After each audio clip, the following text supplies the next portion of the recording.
Okay, class? Mag-selfie tayo. Tara, let's go. Kaninong phone yung gagamitin natin? Yung akin na lang, guys. Ew, ang pangit kaya na cellphone mo. Ang labo ng camera. Buti pa tong cellphone ko, malinaw. Mahal kasi to. O, tara na, selfie na dali. Ayan, ang linaw, di ba? Guys, kayo tayo sa labas, tara. Gusto nyo?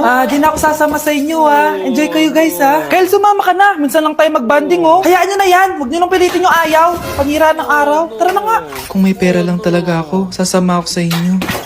Brianna. Ayan, sige, lusubin mo na. Brianna, ano ba yan? Bakit ba? Storbo ka na naman. Ano ba kasi ginagawa mo? Nilalaro ko kasi tong Taris Land. Ito ang most anticipated MMORPG ngayon 2024. Yung mga kaibigan ko nga na din naglalaro dati, ito na nilalaro ngayon. Ganun siya kaganda. Wow, ang galing pala niyan. At hindi lang yun. Kapag naglaro ka neto, may Dragon Raid Bounty na ibibigay sa team nyo. At magkakaroon kayo ng coin na pwede nyo exchange ng pera. Sige, lalaruin ko. Kaso, wala akong maayos na phone Naglalag na kasi to. Oh, sakto! May